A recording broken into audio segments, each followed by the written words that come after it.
ചക്രവാഹനങ്ങൾ സമയത്ത് നല്ല ബ്രാൻഡോട് കൂടി ISI മാർക്കോട് കൂടിയ ഹെൽമെറ്റ് വാങ്ങി അത് ശരിയായ രീതിയിൽ ധരിച്ച് അതിന്റെ ചിൻ സ്ട്രാപ്പ് എല്ലാം കൃത്യമായി നമ്മളുടെ താടി ഭാഗത്ത് ചിൻ സ്ട്രാപ്പ് കൃത്യമായി ധരിച്ച് നമ്മളുടെ തലയോടുകൂടി ചേർത്ത് നിൽക്കുന്ന രീതിയിൽ വേണം നമ്മൾ വാഹനം ഓടിക്കാൻ. അതുപോലെ തന്നെ നമ്മൾ ഇരുചക്ര വാഹനം ഓടിക്കുന്ന സമയത്ത് പ്രത്യേകം നമ്മൾ ഇടതുവശം ചേർത്തേ ഓടിക്കാവൂ. കാരണം വലതുവശത്തേക്ക് വണ്ടി നീങ്ങുന്നതിനനുസരിച്ച് ആ ഭാഗത്തുകൂടെ വേറെ വാഹനങ്ങൾ കടന്നു വരാനുള്ള അവസ്ഥ സംജാതമാണ്. അതുകൊണ്ട് വളരെയധികം ഇടതുവശം ചേർത്തുകൊണ്ട് നിശ്ചിതമായ സ്പീഡ് ക്രമത്തിൽ ഏകദേശം 50 km/h സ്പീഡിൽ മാത്രമേ നമ്മൾ ഇരുചക്ര വാഹനം ഓടിക്കാവൂ. അതുപോലെ തന്നെ കാർ ഓടിക്കുന്ന സമയത്ത് നമ്മൾ ഉണ്ടാകുന്ന അപകടങ്ങളിൽ നിന്നും രക്ഷിക്കുന്നതിന് വേണ്ടിയിട്ടാണ് നമ്മൾ സീറ്റ് ബെൽറ്റ് ഉപയോഗിക്കുന്നത്. ആ സീറ്റ് ബെൽറ്റ് നമ്മളുടെ മോട്ടോർ വാഹന നിയമങ്ങളും ചട്ടങ്ങളും നിർദ്ദേശിക്കുന്ന രീതിയിൽ ഉള്ള വേഗതയിൽ മാത്രമേ നമ്മൾ വാഹനം ഓടിക്കാവൂ. സാധാരണ നിരത്തുകളിലെല്ലാം നമ്മൾ കഴിയുന്നതും 70 km/h സ്പീഡിൽ ഒതുങ്ങിയിട്ടേ ഓടിക്കാവൂ. അതുപോലെ തന്നെ നമ്മൾ സ്റ്റേറ്റ് ഹൈവേകളിൽ ഒക്കെ പോവുകയാണെങ്കിൽ 80 സ്പീഡിൽ ആ രീതിയിൽ മാത്രമേ നമ്മൾ ഓടിക്കാവൂ. അതുപോലെ തന്നെ നാഷണൽ ഹൈവേകളിലൊക്കെ ലൈൻ പാത്തുകളിലൊക്കെ പോകുന്ന സമയത്ത് പരമാവധി നമ്മളൊരു 90 km/h സ്പീഡിൽ കുറച്ച് മാത്രമേ നമ്മൾ വാഹനം ഓടിക്കാവൂ. ആ വാഹനം ആ നിയന്ത്രിതമായ സ്പീഡിൽ ഓടിച്ചു കഴിഞ്ഞാൽ മാത്രമേ നമ്മൾ അതുമായി ബന്ധപ്പെട്ടിട്ടുള്ള അപകടങ്ങൾ ഉണ്ടായി കഴിഞ്ഞാൽ നമ്മൾ പാലിക്കുന്ന സുരക്ഷാ മുൻകരുതലുകൾ പാലിച്ചാലും, അതായത് ഇരുചക്ര വാഹനങ്ങൾ ഓടിക്കുമ്പോൾ നമ്മൾ ഹെൽമെറ്റ് ഉപയോഗിക്കുകയാണെങ്കിലും അതുപോലെ തന്നെ കാർ ഓടിക്കുകയാണെങ്കിൽ നമ്മൾ സീറ്റ് ബെൽറ്റ് പ്രോപ്പറായിട്ട് ധരിക്കുകയാണെങ്കിലും നമുക്ക് നമ്മളുടെ ശരീരത്തെ രക്ഷിക്കാനാവും. അല്ലെങ്കിൽ നമ്മളുടെ അമിതമായ വേഗതയിൽ നമ്മൾ വാഹനം ഓടിക്കുകയാണെങ്കിൽ അതുണ്ടാക്കുന്ന ഇമ്പാക്റ്റ് എന്ന് പറയുന്നത് നമ്മൾ വിചാരിക്കുന്നതിനേക്കാൾ വളരെയധികം കൂടുതലാണ്. ആ കാരണം കൊണ്ട് തന്നെ നമ്മൾ ഏത് വാഹനം ഓടിക്കുന്ന സമയത്താണെങ്കിൽ നമ്മളുടെ കൺട്രോളിൽ ലഭിക്കുന്ന സ്പീഡിൽ മാത്രമേ ഓടിക്കാവൂ. മുന്നിലുള്ള വാഹനങ്ങൾ കടന്നു പോവുകയാണെങ്കിൽ ആ വാഹനത്തെ പെട്ടെന്ന് ഏതെങ്കിലും ആകസ്മിക കാരണങ്ങളാൽ നാം ഓടിക്കുന്ന വാഹനം പെട്ടെന്ന് നിർത്തേണ്ടി വരികയാണെങ്കിൽ, ഒരു ആവറേജ് സ്പീഡിൽ വാഹനം ഓടിക്കുന്ന ഒരാളാണെങ്കിൽ പോലും, അതായത് ഒരു 60 km/h സ്പീഡിൽ ഓടിക്കുന്ന ഒരാളാണെങ്കിൽ പോലും ഒരു സെക്കൻഡ് കൊണ്ട് ഏകദേശം 17 മീറ്റർ ആ വാഹനം കഴിഞ്ഞിട്ടേ അത് നിൽക്കുന്നുള്ളൂ എന്നുള്ള പരമമായ യാഥാർത്ഥ്യം നമ്മൾ മനസ്സിലാക്കേണ്ടതാണ്. ആ ഒരു സെക്കൻഡ് ആ വാഹനം ഓടിക്കുന്ന ഡ്രൈവർക്ക് വാഹനം നിർത്താൻ തികയുന്നില്ല. കാരണം നമ്മളുടെ കാലെടുത്ത് ആക്സിലറേറ്റർ പെഡലിൽ വെക്കുകയാണെങ്കിൽ പോലും അതിന് തന്നെ ആവറേജ് ഒരു സെക്കൻഡ് സമയം വേണം. ആ ആക്സിലറേറ്റർ പെഡലിൽ അമർത്തി കഴിഞ്ഞിട്ട് വാഹനം നിർത്തുന്നതിന് വേണ്ടിയിട്ടുള്ള അതിൻ്റെ യന്ത്രഭാഗങ്ങളെ ആക്ച്വേറ്റ് ചെയ്യുന്നതിന് വേണ്ടിയിട്ട് വീണ്ടും ഒരു സെക്കൻഡ് സമയം വേണ്ടി വരും. അപ്പോൾ നമുക്കറിയാം, വാഹനം 60 km/h സ്പീഡിൽ കൂടുതലായി ഓടിച്ചു കഴിഞ്ഞാൽ നമുക്ക് ഒരു കാരണവശാലും വാഹനം സേഫായിട്ട് നമുക്ക് ഉദ്ദേശിക്കുന്ന രീതിയിൽ പെട്ടെന്ന് ഒരു ആകസ്മികമായ ഒരു സംഭവവികാസം ഉണ്ടെങ്കിൽ ആ അപകടം കൂടാതെ ഒരു ഡ്രൈവർക്ക് വാഹനം നിർത്താൻ കഴിയുകയില്ല.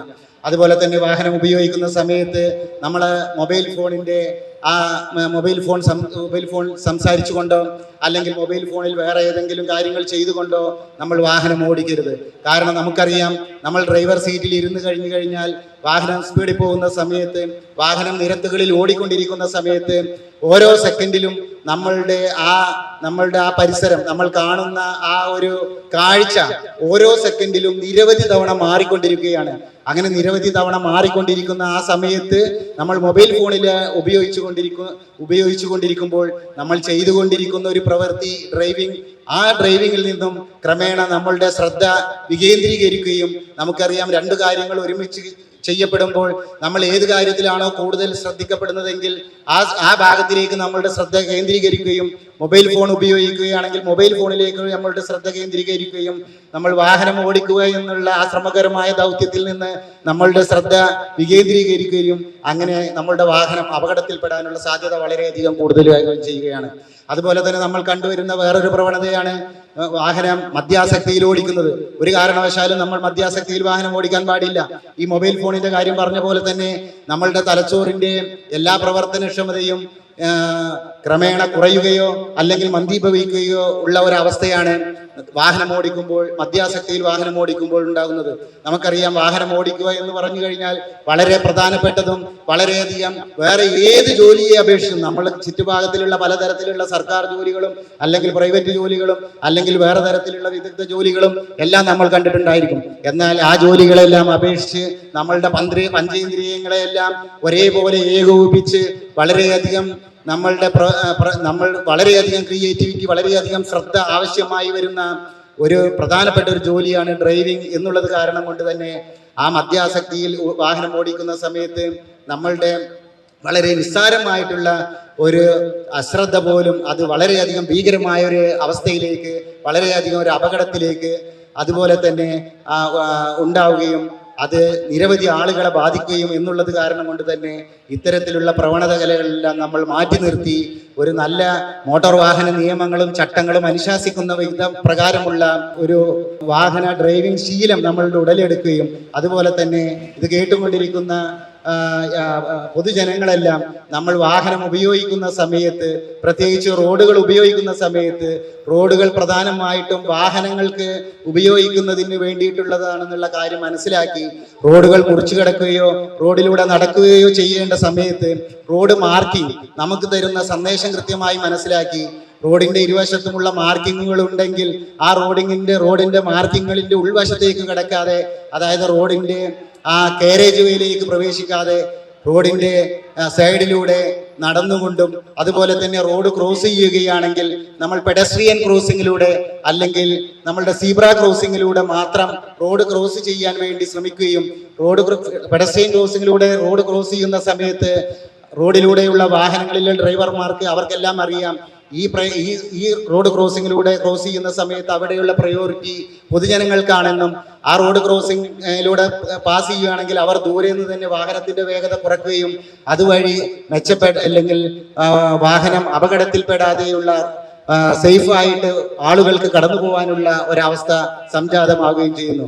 അതുപോലെ തന്നെ വാഹന ഡ്രൈവർമാർ ശ്രദ്ധിക്കേണ്ടത് റോഡിന്റെ ഇരുവശത്തുമുള്ള നിരവധി റോഡ് സൈൻസുകളും അതുപോലെ തന്നെ സിഗ്നലുകളും സിമ്പലുകളെല്ലാം നിങ്ങൾ കണ്ടിരിക്കും. അതിലുള്ള റൗണ്ടിലുള്ള സിഗ്നലുകൾ നമുക്ക് എല്ലാവർക്കും അറിയാം, അത് മാൻഡേറ്ററി സിഗ്നലുകളാണ്. അത് വളരെയധികം നിർബന്ധമായി പാലിക്കേണ്ട സിഗ്നലുകളാണ്. സിഗ്നലുകൾ പ്രകാരമുള്ള കാര്യങ്ങൾ പാലിച്ചിട്ടില്ലെങ്കിൽ അത് നിയമപ്രകാരമുള്ള അത് ഒരു വീഴ്ചയാണ്, അതൊരു നിയമലംഘനമാണ്, അതൊരു കുറ്റകൃത്യമാണ്, ശിക്ഷ കിട്ടാവുന്ന കാര്യമാണെന്ന് നമ്മൾ മനസ്സിലാക്കണം. അതുപോലെ തന്നെ ത്രികോണാകൃതിയിലുള്ള സിമ്പലുകളെല്ലാം നിങ്ങൾ കണ്ടിരിക്കും. ആ ത്രികോണാകൃതിയിലുള്ള സിമ്പലുകളെല്ലാം കണ്ടു കഴിഞ്ഞാൽ അത് നമ്മളുടെ മുന്നറിയിപ്പിലേക്കുള്ളതാണ്. വാഹനം നമ്മൾ ഓടിക്കുകയാണെങ്കിൽ അത് പലതരത്തിലുള്ള റോഡിന്റെ മുന്നിലുള്ള അവസ്ഥയെക്കുറിച്ചും ഒക്കെ നമുക്ക് വിവരങ്ങൾ നൽകുന്നതുള്ളതാണ്. കയറ്റമാണെങ്കിലും ഇറക്കമാണെങ്കിലും വളവുകളാണെങ്കിലും തിരിവുകളാണെങ്കിലും ഇടുങ്ങിയ റോഡുകളാണെങ്കിലും മലപ്രദേശങ്ങളാണെങ്കിലും അങ്ങനെ വിവിധ തരത്തിലുള്ള സിമ്പലുകൾ മനസ്സിലാക്കി നമ്മൾ വാഹനം ഓടിക്കണം. അതുപോലെ തന്നെ നമ്മളുടെ അറിവിലേക്കായിട്ടുള്ള ചതുരാകൃതിയിലുള്ള സിഗ്നലുകൾ നിങ്ങൾ കണ്ടിട്ടുണ്ടാവും. ആ സിഗ്നലുകളെല്ലാം മനസ്സിലാക്കി റോഡ് മാർക്കിങ്ങുകളെല്ലാം മനസ്സിലാക്കി നമ്മൾ ഗതാഗത നിയമങ്ങൾക്കും ചട്ടങ്ങൾക്കും വിധേയമായി വാഹനം ഓടിച്ച് റോഡ് അപകടങ്ങൾ പരമാവധി കുറച്ച് വാഹന അപകടങ്ങളിൽ പരിക്കേറ്റ് വരുന്ന അവസ്ഥകൾ പരമാവധി കുറച്ച് അത് നാടിന് അതുവഴി ഉണ്ടാകുന്ന തീരുമാനത്തിലുള്ള ഭീമമായ ഒരു നഷ്ടം കൂടി കുറയ്ക്കുന്നതിനും കൂടി വേണ്ടിയിട്ടാണ് ഇത്. കാരണം ഏകദേശം 3% ആളുകൾ മരണപ്പെടുന്നത് വാഹനങ്ങൾ ഓടിക്കുന്ന കൗമാരക്കാരായി, പ്രത്യേകിച്ച് ഏകദേശം 10-15 വയസ്സിനും 10-65 വയസ്സിനും ഇടയിലുള്ള ആളുകളാണ്. അവർ നമ്മളുടെ ഇന്ത്യക്ക് വേണ്ടിയിട്ട്, നമ്മുടെ സമ്പദ് വ്യവസ്ഥയ്ക്ക് വേണ്ടിയിട്ട് കാര്യമായിട്ട് സംഭാവന ചെയ്യാൻ കഴിയുന്ന ആളുകളാണ്. എല്ലായിടത്തും വൈഫൈ, എല്ലാത്തും ഇന്റർനെറ്റായേ, നാട് മുഴുവൻ ഡിജിറ്റൽ, നാട്ടാരെല്ലാം ബ്രൗസിംഗിലാണ്. എന്നാ സ്പീഡാ കേരള മിഷൻ, എല്ലാവർക്കും ഇന്റർനെറ്റാ, എല്ലായിടത്തും നെറ്റാ. കേരള വിഷൻ നവകേരള പ്ലാൻ വെറും 199 രൂപയ്ക്ക്.